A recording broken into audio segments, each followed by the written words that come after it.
আফ আলাইহিস সালাতু ওয়াসসালাম তিনি ইন্তিকালের পর তিনার জানাজার নামাজ কিভাবে আদায়, কোনো মাঠে কোনো ময়দানে তিনার জানাজার নামাজ পড়া হয়েছে, না তিনার হুজরায় তিনার জানাজার নামাজ জামাতের সাথে আদায় করা হয়েছে, না এক একজন করে তিনার জানাজার নামাজ পড়েছেন।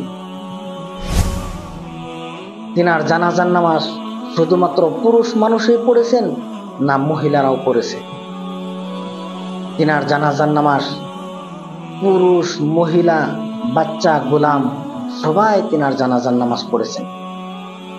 আপ আলাইহিস সালাতু ওয়াসসালাম তিনি 12 রবিউল আউয়াল সোমবার দিন তিনি ইন্তিকাল করলেন। দুনিয়ার থেকে তিনি ওফাত পাইলেন।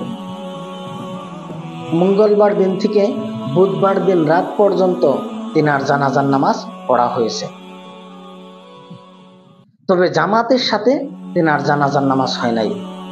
আপ আলাইহিস সালাতু ওয়াসসালাম তিনার হুজরার মধ্যে সবাই এক একজন করে তিনার জানাজার নামাজ পড়েছেন। প্রথমে আহলে বাইত তিনারা আপ আলাইহিস সালাতু ওয়াসসালাম তিনার জানাজার নামাজ পড়েছেন। এরপর মুহাজিরিন তারা আপ আলাইহিস সালাতু ওয়াসসালাম তিনার জানাজার নামাজ পড়েছেন। এরপর আনসারী লোক তারা আপ আলাইহিস সালাতু ওয়াসসালাম তিনার জানাজার নামাজ আদায় করেছেন। এরপর মহিলারা, তারপর বাচ্চা, তারপর গোলাম, এইভাবে সবাই আপ আলাইহিস সালাতু ওয়াসসালাম তিনার জানাজার নামাজ পড়েছেন।